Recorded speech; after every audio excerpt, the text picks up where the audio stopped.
A prevenção e tratamento para corredores, que eu acho que é o que vocês querem, né? Só para vocês entenderem por que eu estou trabalhando nessa área. A minha vida inteira eu pratiquei atividade física e toda vez que eu passava no batalhão e eu via os caras correndo, eu pensava, impossível. Como é que os caras correm sem parar? É impossível fazer isso porque quando a gente não corre, isso parece impossível. Até a gente começar a treinar e aos poucos ver que, pô, eu consigo fazer 5 km, cara. No primeiro mês eu já consigo fazer 5 km. Devagarzinho, mas eu consigo. Então, com o tempo, esse esporte foi entrando na minha vida e, ao mesmo tempo, como eu trabalho na área da saúde e da fisioterapia, eu fui conhecendo as prováveis lesões que eu ia ter. Então, no começo, eu já sentia um pouco de dor, já sentia um pouco de dor na canela, já sentia dor no joelho. E então, como eu sou da área, eu já queria procurar como é que eu resolvo isso para poder beneficiar outras pessoas. Então, como a gente vai falar de tratamento e prevenção, a gente vai falar de tratamento e prevenção de lesão. E aí entra, o que é uma lesão? Lesão é todo dano ou alteração de algum segmento ou tecido do nosso corpo, seja por alguma batida, seja por alguma distensão muscular, seja por alguma luxação. Toda alteração de tecido é uma lesão. Mas, entre os corredores, o que mais aparece? Quais são as lesões mais recorrentes? O que vocês, público corredor, tem que ficar atento para que não aconteça? De 2021 para cá, a gente fez um levantamento com as principais prevalências de lesões. E a primeira que aparece é a síndrome da dor patelofemoral. A dor no joelho, clássica. Acho que todo mundo já deve ter tido isso na vida mesmo sem correr. Para a gente ter uma pequena interação de como é que essa dor vai simpatizar com o nosso corpo, basicamente, se vocês botarem por baixo da cadeira a mão no joelho, ao redor do ossinho da patela, vai gerar um incômodo. Normalmente, quando você promove o impacto ou fazer a extensão completa do joelho. Segundo, tendinopatia do tendão de Aquiles. Tá? Essa dor, ela aparece no nosso corpo de duas formas. Primeiro, obviamente, vai gerar um estresse ali na região do tendão de Aquiles, mas é muito comum, quando você está com esse tipo de dor aqui, você não conseguir fazer a extensão completa do teu gastrocnêmio. Então, quando você vai fazer o salto, quando você está com esse tendão inflamado, fica muito mais difícil de você realizar a execução completa dessa musculatura. Então, se você sente isso, provavelmente você está com a tendinopatia de Aquiles, tá?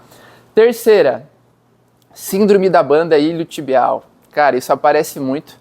Não só em corredores, também muito em público que trabalha o dia inteiro sentado. Por quê? Se vocês botarem a mão por baixo da cadeira de vocês, bem do ladinho do quadril, tem um ossinho, tá? Que é uma parte que a gente chama de trocânter do fêmur aqui.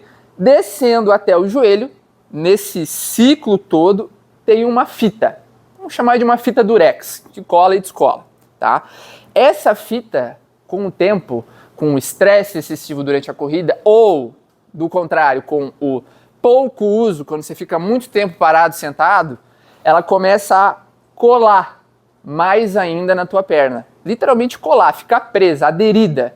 E essa aderência vai começando a te gerar essa síndrome da banda iliotibial, que é justamente essa fita, essa banda iliotibial, ficar mais aderida na tua perna.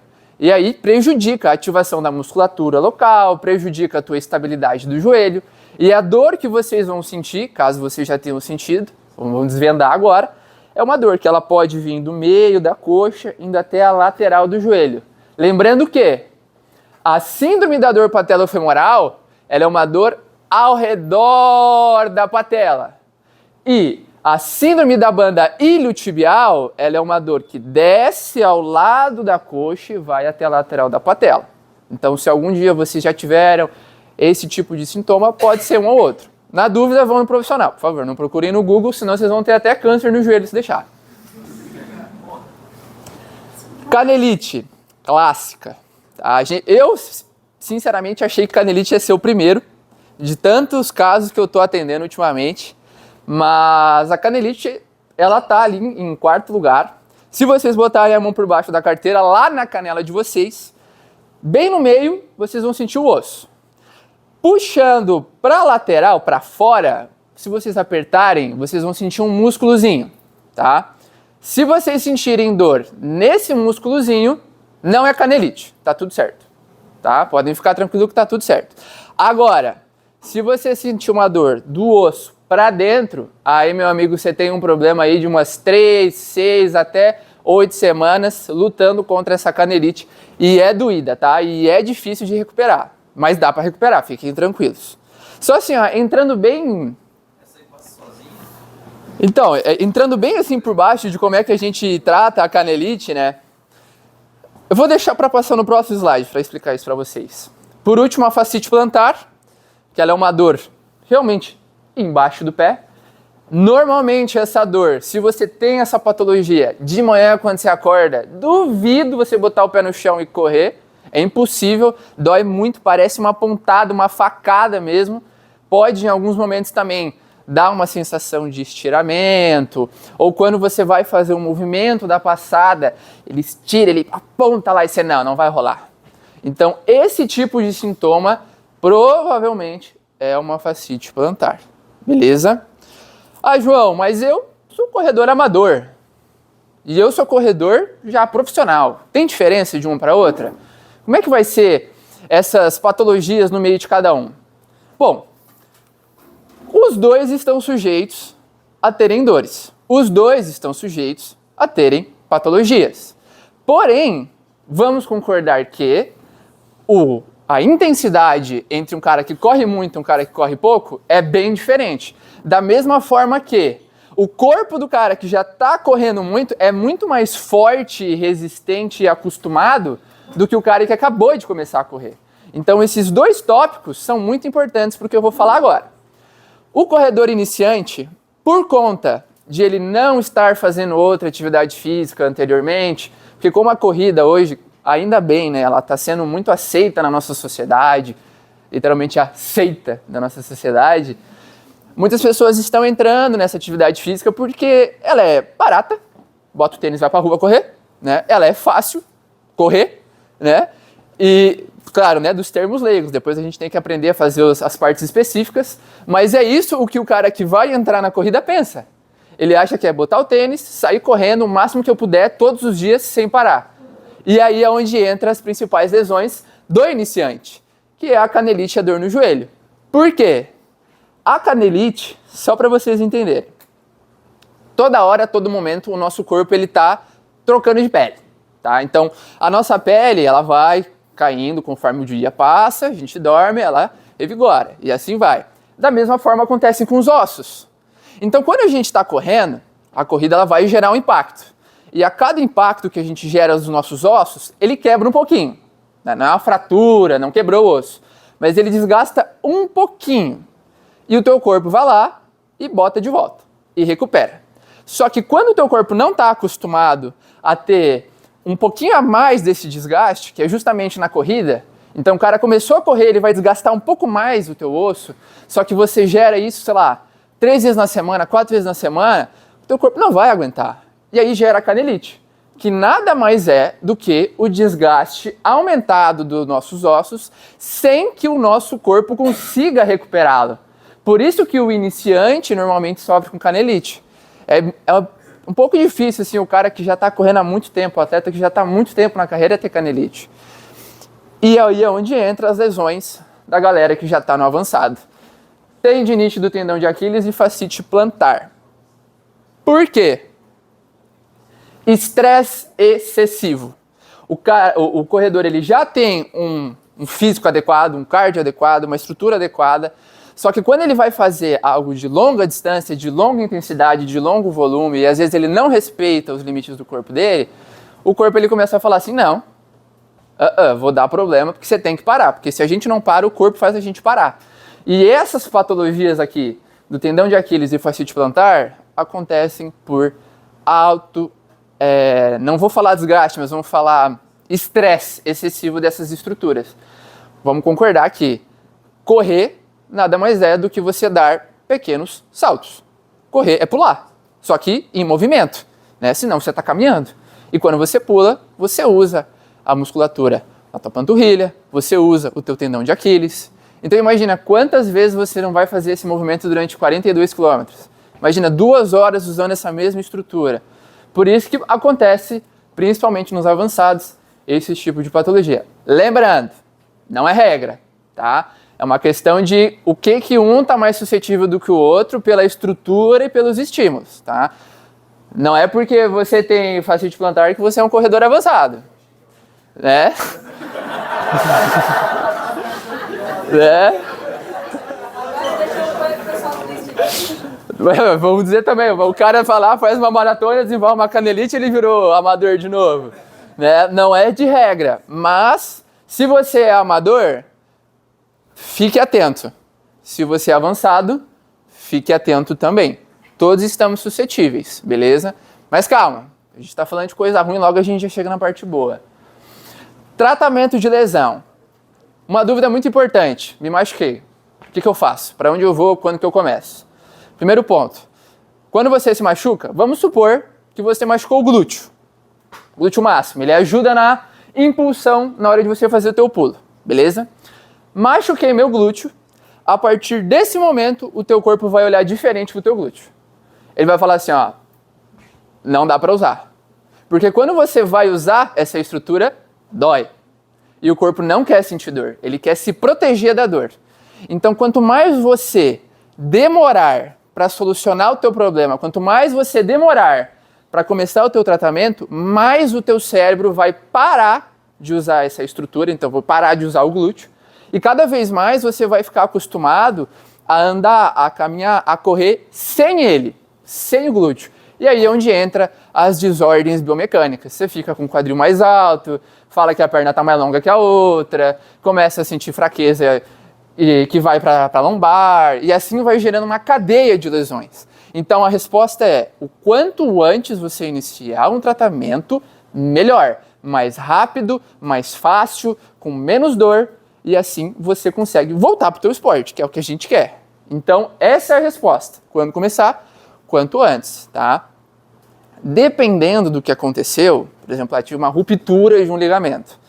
Aí a gente tem algumas abordagens diferentes, tem que esperar o tempo de cicatrização, ou se você tem alguma fixação com tala, né, eu de exemplo aqui, por exemplo, ou gesso, tem que esperar o tempo de consolidação óssea, mas tirando isso, se for uma tendinopatia, asites da vida, tendinite, bursite, essas coisas todas, quanto antes começar, melhor. Abordagens, como é que funciona o tratamento? Eu queria poder falar para vocês como é que é detalhadamente o tratamento de cada uma das lesões, só que tem muita lesão, não vai dar para falar tudo, então a gente vai passar um panão por cima, beleza? Primeiro, mais importante de todos, fortalecimento muscular, tá? Voltando ao exemplo do glúteo, se o glúteo não está funcionando, ele perde força. Então a gente precisa voltar essa tonificação muscular para voltar à atividade. Segundo, alongamento.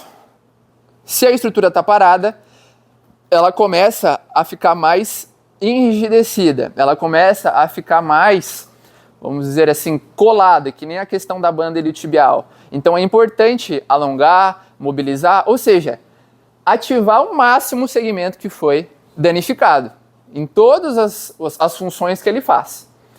Terceiro, terapia manual. A terapia manual ela engloba várias técnicas, desde manipulação articular, desde soltar músculo, mas ela é muito eficiente porque, em alguns casos, o corpo não consegue resolver o problema sozinho. Em alguns casos, o dano é tão grande que o nosso corpo sozinho não consegue fazer.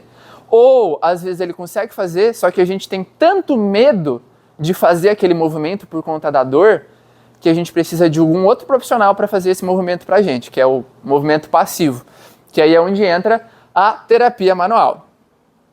Correção biomecânica. Cara, isso daqui, ó, um bom profissional, se ele não souber fazer isso aqui, ó, não vai adiantar de nada os outros passos. Porque se eu acabei de falar para vocês que quando a gente machuca o glúteo, o nosso corpo começa a pensar que o glúteo não funciona mais, e eu fico muito tempo sem usar essa estrutura, ele começa a pensar o seguinte, eu vou ter que fazer o João correr de alguma forma, sem usar o glúteo. E ele começa a memorizar outras estruturas para serem utilizadas durante a corrida. Então, quando eu voltar a correr normalmente, mesmo que eu fortaleça, que eu alongue, que eu faça a terapia manual, o meu cérebro ainda entende que o meu glúteo não é uma boa opção para ser utilizado. Então eu preciso fazer o quê? a correção biomecânica. Pode ser que antes da tua lesão você corria muito bem, a tua biomecânica estava ótima. Tem grandes pessoas que falam que correção de biomecânica é furada, não é o certo a se fazer, cada um tem que correr do jeito que o corpo se adapta, e é verdade. Antes de você se lesionar, você corria do jeito que o seu corpo se adapta, só que você teve uma lesão. Então não tem por que você correr de uma forma totalmente diferente agora do que você fazia antes, só por conta de uma lesão, entende? Então a gente tem que voltar, ou seja, ter uma correção biomecânica que você já tinha. Não é deixar correr perfeito igual está nas fotos, não. É corrigir o que você já tinha. Essa é a correção biomecânica. Não é querer fazer você virar um robô, beleza? Então tem que seguir todos os passos para a gente chegar na correção biomecânica, desempenhar certinho, ver a avaliação da marcha para ver, não, pode voltar. Tá correndo de novo como corria antes, não tem dores, tá tudo certo, pode voltar ao esporte. Por último, uma abordagem da físio, é o nome longo, eletrotermofototerapia. O que isso significa? Eletro de choque, ondas de choque. Então tem o TNS, que faz a analgesia, tem outros tipos de ondas elétricas que são de estimulação. Não sei se alguém aqui já fez fisioterapia, mas são abordagens muito utilizadas hoje em dia. Auxiliam no tratamento passivo, tá? Isso aqui não resolve o problema. Se algum dia vocês foram no fisioterapeuta, ele botou vocês para fazer choquinho e mandou embora, não volta mais. Isso aqui não é terapia. Isso daqui é uma das abordagens para a tua terapia. Tá? Eletro já foi, foto de luz, tudo que emite luz. Então a gente tem hoje uma das melhores evidências que é o laser. Ele penetra na nossa pele causando analgesia, anti-inflamatório, auxilia na cicatrização. É muito bacana também. Eletrofoto, termo que é o calor. Aí tem ondas curtas, tem bolsa mesmo térmica que você pode aplicar. Tudo para você causar analgesia, anti-inflamatório, tá? Para poder te auxiliar nessas abordagens do teu tratamento. Lembrando, isso aqui não é tratamento, tá? A eletrotermofoto não é tratamento, é uma parte dele. Se vocês forem no profissional e ele fazer só isso, tá errado, beleza? Vamos lá. Como é que eu me previno para que isso não aconteça? Chegou a parte boa, tá? Eu quero que vocês prestem muita atenção nisso aqui, ó. Carga e capacidade. Carga é tudo que a gente impõe na nossa vida. Não estou falando só de treino. Treino também entra, tá? Mas é tudo. Trabalho, carga emocional, carga financeira, tudo que você faz que bate no seu corpo, que você tem que ter uma atenção, carga, beleza? Claro que atletas têm que também ter muita atenção nas cargas de treino. Capacidade é tudo que você consegue suportar. Então a gente tem que ter um equilíbrio entre a carga que a gente impõe na gente mesmo, no nosso corpo, no nosso psicológico, com a capacidade que a gente suporta. Se não existir um equilíbrio aqui, as chances de você ter lesão são maiores. E isso não só para a corrida, para a vida de vocês. E como que eu faço para manter esse equilíbrio? Primeiro, periodização de treino. Uma fala importantíssima lá do JP. Isso daqui tem que ter para você ter uma carga boa. Imagina fazer 4 longão na semana. Não dá. Imagina fazer 3 tiros direto na semana. Fazer prova sexta à noite, sábado de manhã, sábado à noite. Não dá, tá? Tem que periodizar para você ter um equilíbrio da carga. Como que eu aumento a minha capacidade? Primeiro, qualidade de sono. Quando a gente dorme, é o momento que o nosso corpo faz um backup. Ele pega tudo que você fez do dia e ele restaura tudo. É literalmente um backup. Então, as fibras musculares que você quebrou, ele tenta restaurar. As fibras ósseas que você quebrou, ele tenta restaurar. Tudo. A gente chama de sono anabólico. Então, se você dorme bem, você se recupera bem. E isso aumenta a tua capacidade. Próximo, alimentação. Fala importantíssima dos nutris. Pô, se você está fazendo atividade física, não dá para você comer igual uma pessoa normal. Você está gastando mais calorias, você está gastando mais energia. Se você não comer bem, você vai passar mal no treino. Ou se você comer demais, você vai vomitar no treino. Entendeu? Vou treinar daqui meia hora, vou bater agora uma carne ensopada aqui. Vai gorfar. Vai gorfar, certeza que vai gorfar. Hidratação. A hidratação é bem simples. Se tu não consegue, se é difícil para você beber 2 litros de água no dia, o que é fácil? Né? Então, a hidratação tem que ter. Tem que ter. O nosso corpo, ele é muito parte dele é água, então você tem que prestar atenção nisso para melhorar a tua capacidade. E por último, qualidade de vida. Poxa, seja feliz, cara. Seja feliz. Para muitos, a corrida, ela é um suporte emocional. Ela é um momento que você, não, é isso aqui que me faz feliz. Só que imagina se você desempenha mal na corrida. Acabou. Você fica triste com tudo o resto. Então tem uma qualidade de vida além do esporte. Ache coisas que você consiga abraçar e te trazer bons momentos além do esporte. Porque, infelizmente, nem sempre o esporte vai nos proporcionar momentos bons. Infelizmente, a gente fica triste no esporte. A gente se desaponta em alguns momentos, a gente se cobra em alguns momentos. Então a sua vida, a sua qualidade de vida tem que ir mais além do que isso. Isso tudo, de novo, carga e capacidade. No momento que vocês tiverem uma dor na vida de vocês, a primeira coisa que vocês têm que pensar, como é que está o meu equilíbrio da minha vida? O que eu estou fazendo para melhorar a minha capacidade de suportar todas essas coisas que eu estou fazendo durante a minha semana, durante o meu dia? Quando você tem isso, claro, fica muito mais fácil de a gente tratar. Muito mais fácil, tá? Agora, alta performance. Esquece tudo que eu falei, tá? Porque a alta performance é outro buraco. A pessoa que está na alta performance, ela quer entregar resultados acima da média. E para isso não adianta eu tentar equilibrar a carga e capacidade. Tá louco, eu vou correr muito. A minha carga vai ser muito alta. E não dá para eu comer 10 refeições no dia. Até dá, né? Mas daí depois o banheiro que ajude. Então, assim, alta performance, você tem que ter algo a mais. Você tem que ter outras dedicações ao teu esporte. Então, esse cara que está na alta performance, ele vai ter que prestar atenção no esporte. A vida dele vai ter uma parte muito grande dedicada ao esporte. E o que ele tem que fazer para se prevenir, para que as lesões não aconteçam? Primeiro, treino específico de fortalecimento, tá? Isso daqui, ó, é excelente, tanto para treino específico de estabilização, biomecânica, equilíbrio, pliometria, todas as partes específicas pro esporte. Existem várias formas de você fazer isso em casa, peso corporal, musculação, né? Se você for para academia, vai com a roupa de corredor para não achar você estranho pulando lá do nada no canto da sala. Então já vai com a roupinha de corredor, senão a galera vai achar estranho. Também tem uma boa abordagem que hoje em dia está sendo muito utilizada pelos atletas, que é o Pilates. A gente viu nas Olimpíadas, o Pilates é uma ferramenta muito boa para trabalhar com o atleta.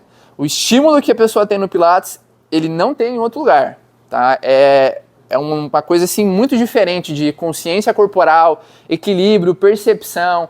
Então o Pilates também é uma excelente alternativa de treino específico para o esporte de corrida, além dos outros que eu também falei, ok?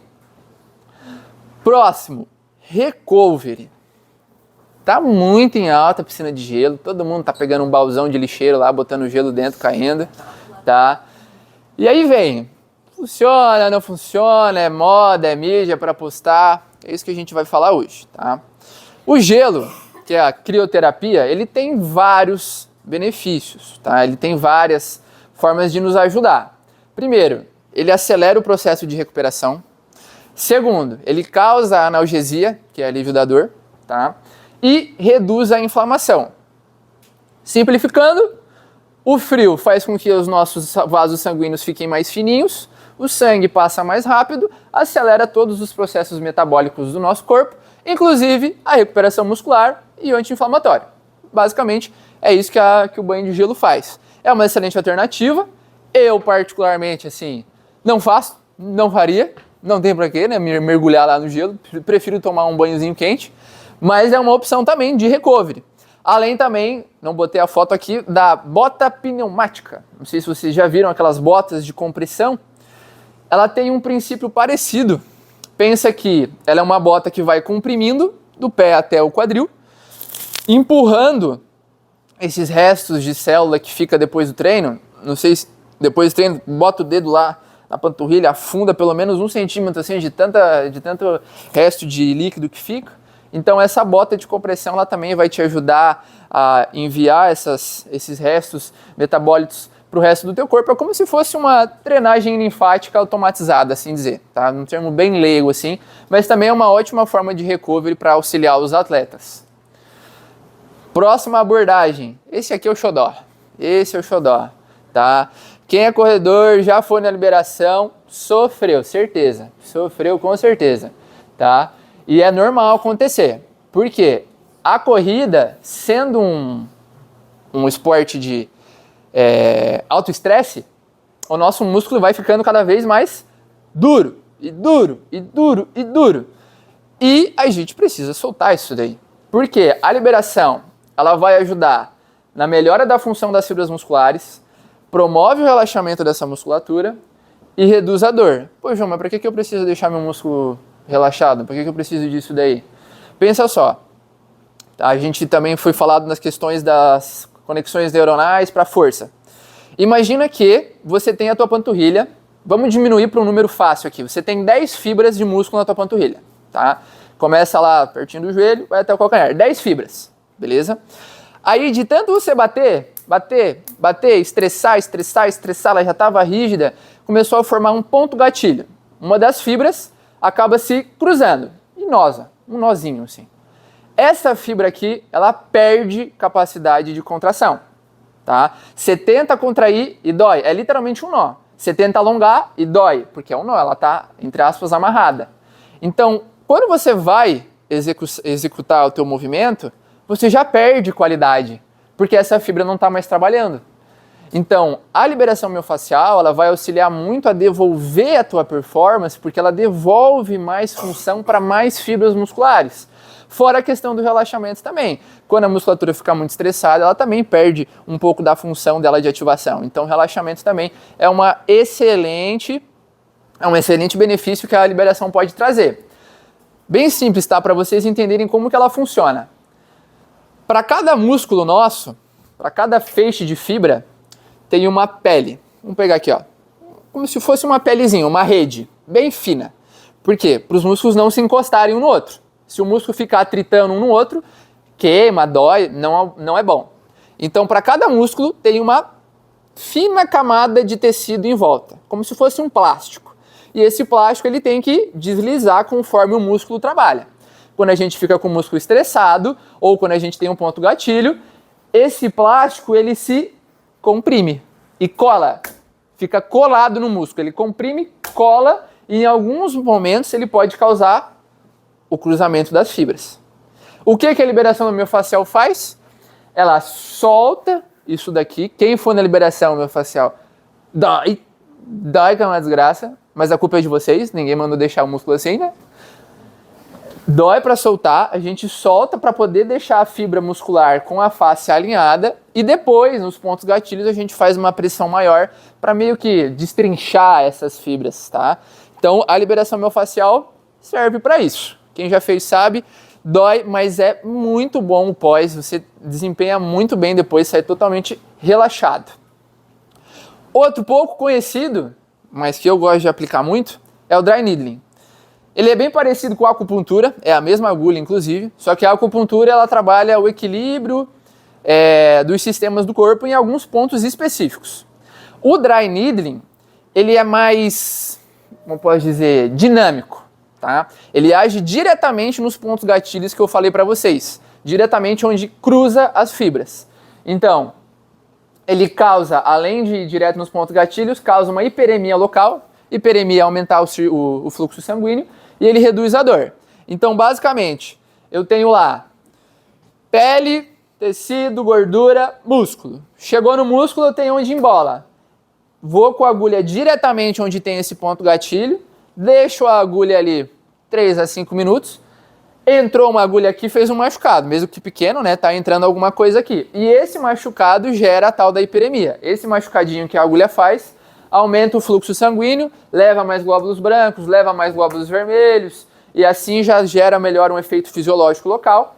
Depois de 3 a 5 minutos, a agulha cola aqui, porque quando o músculo fica tenso e tem um ponto gatilho, ele fica duro, rígido, colado.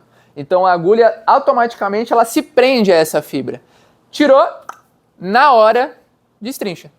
É na hora, é um efeito além de dinâmico, de puxar ali e sair o ponto gatilho, fica aquele efeito fisiológico de aumentar o fluxo sanguíneo da região.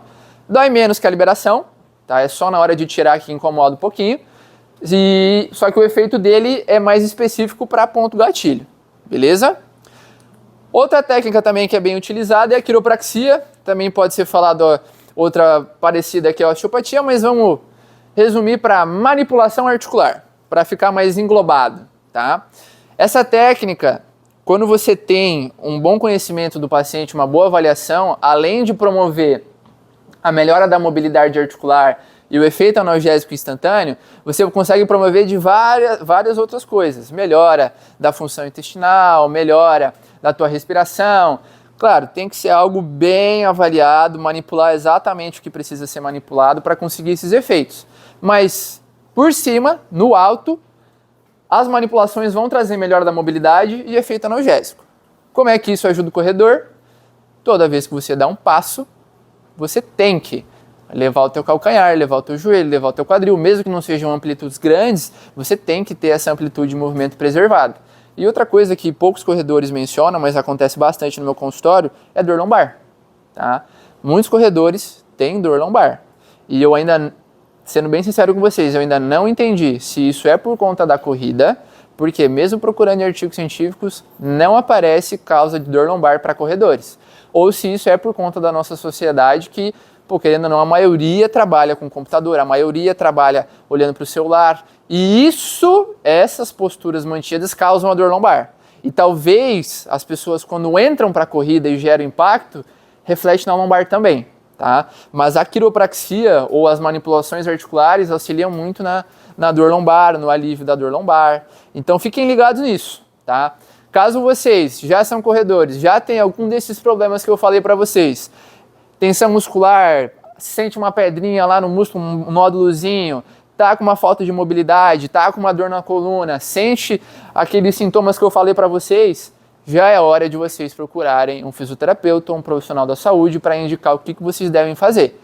Quanto antes vocês resolverem, quanto antes vocês tratarem, mais fácil, menos dolorido vai ser. Então fiquem atentos, tá? A ventosa, ela é uma prática chinesa, tá? Milenar. Então existe uma enorme briga, porque não quer dizer porque é velho que tá certo. Hoje a gente tem a ciência para nos ajudar. Então, se você é um bom profissional, você normalmente se baseia em ciência, sabe? E a ciência diz que a ventosa, ela não funciona. Tipo, o que ela acontece, né? A ventosa, ela é um vácuo que ela cria sugando a tua pele, gerando um edema no local, que é aqueles roxinhos, aqueles vermelhinhos. Esse efeito, com certeza, ele vai, né, relaxar um pouquinho ali a região e vai gerar essa hiperemia. Só que isso não tem nenhuma comprovação científica que é benéfico para alívio da dor. E não vai ser benéfico para um corredor. Para que o corredor vai ficar tanto tempo com uma ventosa se na prática dele não tem essa necessidade? Então, cientificamente falando, a ventosa é placebo, tá? Porém, tem pacientes que optam por fazer a ventosa pelo relaxamento, por ficar as marcas. Assim, tem gente que gosta de ficar com marca roxa, né? Cada um. Mas eu não vou dizer que não pode ser usada, porque não é contra, né? Não é ilegal usar a ventosa, mas a ciência aponta como placebo. A kinésio é a mesma coisa, tá? A kinésio depende. Por quê? Para que os corredores ou atletas em geral normalmente usam a kinésio? Porque eles dizem que a kinésio vai fixar, tá? Então, eu vou botar uma kinésio puxando o meu ombro para trás para fixar a minha postura. Vou botar uma kinésio na minha patela para fixar a minha patela, tá? Vamos supor que normalmente sejam esses os argumentos para se utilizar uma kinésio. A kinesio taping, ela é uma fita que ela tem uma elasticidade. Então você pode aplicar ela com muita elasticidade, que é uma aplicação de expansão, que a gente chama, ou com pouca ou com média. Cada uma delas vai ter um propósito. Porém, dificilmente a kinésio vai fixar uma articulação, porque ela estica e relaxa. Então, não tem como ela fixar algo. O que a kinésio faz, principalmente, que é um dos principais motivos de você usar kinésio, é drenagem. Não sei se você já viu, alguém já viu aqui um pós-operatório de rinoplastia? Você fica com 3 fitinhas de kinésio no nariz aqui, ó. Pra quê? Pra drenar edema. Se você, por exemplo, sofri um acidente, caiu uma placa de metal na minha coxa, eu fiquei um roxão aqui. A gente aplica kinésio, pode experimentar, bota uma fita de kinésio, deixa lá uma semana, tira. Onde está essa uma fita de kinésio, o edema vai estar menor. Por quê? A kinésio, imagina que, vou voltar um pouco aqui no... A kinésio, ó, imagina que essas estruturas, aqui tá bonitinho, tá tudo retinho, mas na verdade isso daqui é um sobe e desce muito louco. Entre essas estruturas aqui é um baita de um sobe e desce. E em cada uma desses espaços tem células diferentes. A kinésio, quando é aplicada na pele, ela deixa tudo reto como está aqui na imagem bonitinho. Então a função dela é deixar linear essas divisões das estruturas. Por isso que ela melhora nessa questão de redução de edema, porque ela deixa mais fácil com que as células saiam daqui através do nosso sistema linfático, etc. Agora, eu não posso te dizer que a kinesiotaping fixa a articulação. Eu não posso te dizer que a kinesiotaping, se eu aplicar na minha patela vai ficar presa lá. Infelizmente isso não acontece. Mas acontece o efeito placebo. Pacientes, atletas, preferem fazer as provas com a kinésio. Se ele prefere, ele sabe mais do corpo dele do que eu, ele vai fazer. Não vai prejudicar, entendeu? Ele não prejudica. Mas nessa questão de fixar, é placebo. Infelizmente. É que o esparadrapo ele não é elástico, então ele fixa. A kinésio, ela é elástica, ela é feita para alongar e relaxar conforme a tua pele faz isso. Então, não tem como ela fixar se ela alonga e curta, entendeu? Se for esparadrapo, ok, ele fixa, tá? Mas daí é ruim para esparadrapo, depois para tirar ainda é pior ainda, mas funciona. Tipo assim, tu sentiu a fita ali, e essa sensação de sentir a fita ali te dá uma propriocepção maior de você estabilizar, não a kinésio, entendeu? A meia de compressão, ela tem o mesmo princípio da bota, só que no momento da atividade. Um termo bem simples, ela comprime. Então é normal durante as provas a gente ficar, principalmente com os membros inferiores mais inchados, porque quando a gente vai utilizando os músculos, as células, elas vão se quebrando. E quando elas se quebram, o corpo não quer mais. Aí elas saem da nossa circulação normal e vão para o vaso linfático, que é tipo assim, uma rua do lixo, sabe? Então é o canal do lixo. Só que esse canal do lixo, quando você já está muito tempo na prova, ele não consegue mais trazer tanto para cima de volta, sabe? Então tem alguns pontos do nosso corpo, que tem os que a gente chama de linfonodos, que é como se fosse o caminhão do lixo esmagando, sabe? Então chega lá, eu tô com a panturrilha, canela inchada. O que você tem que fazer? Pegar onde tem um linfonodo, normalmente atrás do joelho, virilha, essa região, leva todo esse acúmulo de células para os linfonodos, eles quebram essas células e tu mija depois, faz xixi e sai fora. Agora a meia, o que ela faz? Ela prensa isso daqui, ou seja, ela deixa a tua circulação aqui mais fina, aumenta a pressão e tu consegue trazer de volta para cima. Então a meia ela é benéfica, sabe? Só que o efeito dela é esse, você comprimir os teus vasos para que esse inchaço, esses resíduos de células não fiquem aqui. Vai para cima de volta, tá? Não é milagrosa, mas ela tem, né, o seu benefício ali. O recovery, eu botei ele depois da alta performance, porque corredores amadores não precisam de tanto recovery assim. Tá? Se você faz ali 5, 10 quilômetros, o teu corpo não vai se desgastar tanto. E o recovery, normalmente, se você vai fazer uma preparação para uma prova, toda semana. Pô, não tem como você fazer um volume tão alto do teu corpo e você não ter um recovery. Infelizmente, a pessoa que está suscetível à alta performance, ela também tem que estar suscetível a ter um tratamento de atleta de alta performance. Eu sei que nem todos aqui vivem do esporte, mas se você quer correr igual alguém corre, e para viver do esporte, você vai ter que se tratar igual alguém que vive do esporte se trata. E puxando para outro setor, musculação, o que mais tem é isso. Pessoa querendo pegar muito peso, querendo treinar igual os caras famosos, não se prepara, não tem profissional, não tem nutri, se machuca. Eu gosto porque depois vem para mim e eu ganho dinheiro, sabe? Mas a questão dos corredores é a mesma coisa. Você faz o recovery mais intenso em preparação de prova. faz o recovery menos intenso uma vez por mês, a cada 15 dias, tudo depende da tua periodização. É muito bom alinhar essa questão do recovery, dos tratamentos, junto com quem está fazendo a tua consultoria, porque daí a gente sabe quando fazer. Por exemplo, pô, eu vou fazer um regenerativo. Não é tão bom fazer um recovery depois de um treino regenerativo. Agora, pô, eu fiz um treino de tiro, tô quebrado, cara. Tô quebrado, tô todo dolorido, preciso trabalhar amanhã de manhã, me ajuda. Aí a gente faz o recovery. Então é muito bom saber da periodização, fazer da forma correta, principalmente quando vai ter uma prova, para você se prevenir. E provavelmente depois da prova também vai ter que fazer porque a prova quebra. A vida não é só a corrida, então nem sempre o problema vai ser o mesmo, entende? Às vezes o cara pode fazer uma viagem de 12 horas e ter um problema depois na coluna.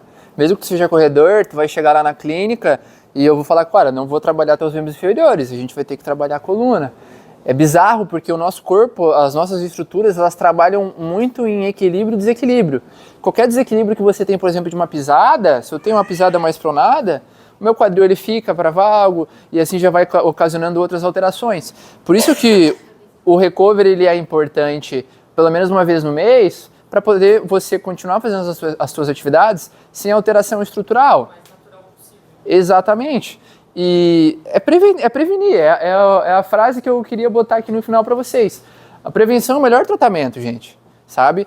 E a questão do fortalecimento, eu sei que a corrida, só para vocês entenderem, a corrida ela é uma atividade desportiva, ela é um esporte, tá? Ela não é considerada uma atividade para o teu físico, ela é um esporte. Se você faz para a tua saúde, pode ser que sim, mas se você faz para correr grandes distâncias, ela é uma atividade desportiva. Você não pode chegar e falar, eu cuido da minha saúde, eu corro 21 km por dia, assim. Não é assim que funciona. Atividades físicas são atividades de fortalecimento, de equilíbrio, de propriocepção, específicas para o teu físico. A corrida, a natação, enfim, qualquer outro tipo de esporte, você faz para melhorar no esporte. Isso levando em consideração a performance, né? Você querer performar cada vez mais. Então, se você faz para a sua saúde, beleza, é considerado uma atividade física para melhorar o teu físico. A partir do momento que tu deu o passo da performance, muda a história, muda o slide. Se você está procurando performance, vai no profissional de educação física. Se você está precisando se recuperar, vai no fisioterapeuta. Eu gosto de trabalhar essa margem. As nossas profissões, ambas trabalham com exercício físico. E existe muito esse platô de quando um começa e o outro termina, sabe? Infelizmente, os dois profissionais das duas áreas, várias áreas na verdade, acontece de um tentar invadir a área do outro. Então, o bom profissional ele tem que saber a hora de passar para o próximo. Então, na minha opinião, tudo depende do que você está precisando. Se você está precisando arrumar alguma coisa, ou se você está precisando tratar alguma coisa, você vem comigo. Mas em que momento que você vai para outro profissional? Quando eu ver que a tua correção biomecânica já está boa, quando você não tem dores e você já pode performar. Você não performa na fisioterapia, você performa com o educador físico. Essa é a minha opinião. Pessoal, obrigado pelo tempo de vocês, tá? Espero ter somado um pouco aí no conhecimento, na vida de cada um, beleza? Obrigado.